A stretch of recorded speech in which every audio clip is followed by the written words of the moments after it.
नमस्कार, आप देख रहे हैं आज़ाद टीवी न्यूज़ 24 और मैं हूं आसमा आपके साथ। हमारी बहुत छोटे छोटे मार्जिन से हुई, जैसे वार्ड नंबर 3 में लता जी, धर्मपत्री सुरेंद्र जी जो थी वो 28 वोट से हारी। वार्ड नंबर 4 गीता जी, सॉरी, नंबर 3 से तो बुधा राम जी थे, उनकी मिसेस बुधा राणा जी, धर्मपत्री सुरेंद्र दिलीपगढ़ जी, उनकी वाइफ 56 वोट से हारी। और वार्ड नंबर 8 रोहताश लाल बत्रा जी हमारे साथ ही उपस्थित हैं यहाँ पर, ये मात्र 160 वोटों से हारे थे।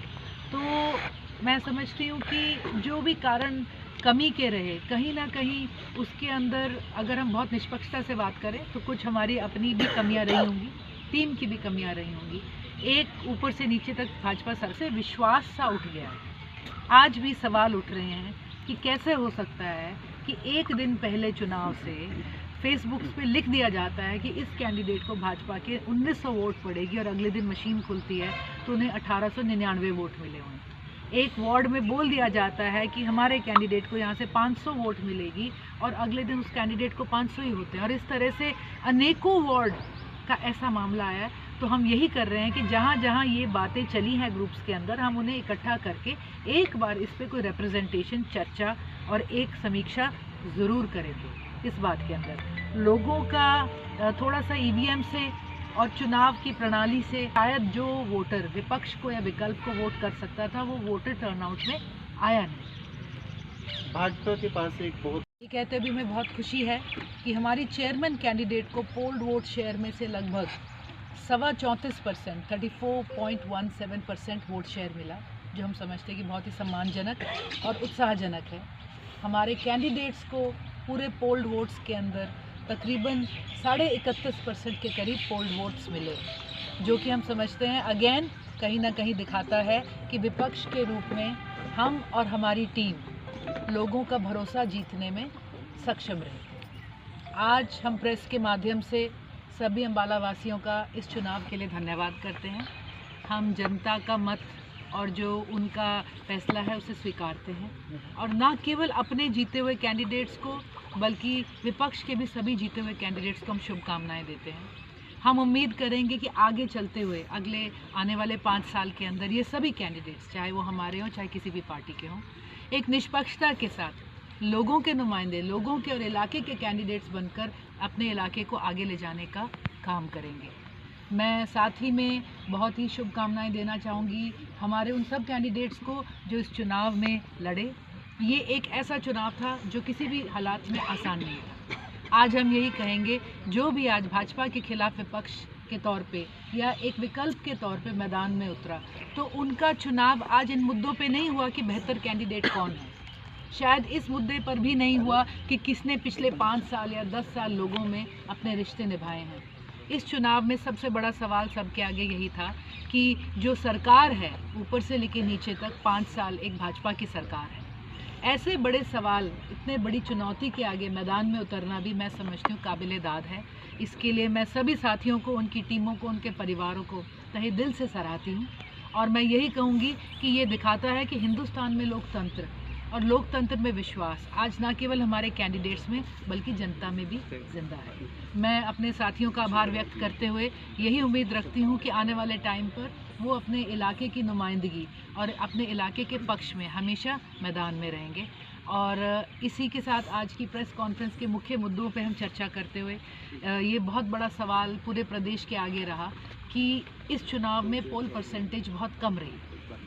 तो इसके लिए हम ये ज़रूर कहेंगे कि इलेक्शन कमीशन से हमारा एक सवाल भी रहेगा और एक इसके अंदर हमारी एक शिकायत कहें या रिक्वेस्ट भी रहेगी कि बहुत से लोग जो उस दिन वोटिंग करने गए उन्हें अपने बूथ ही नहीं मिल पाए। बहुत से इलाके थे जो ज्योग्राफी के हर मापदंड को तोड़ते हुए कई किलोमीटर दूर थे।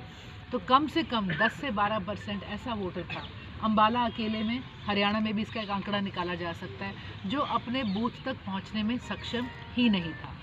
और इस चुनाव को वीवीपैट के बिना कराना कहीं ना कहीं कॉन्स्टिट्यूशन की जो है मैं कहूँगी एक तरह से उल्लंघन ही है।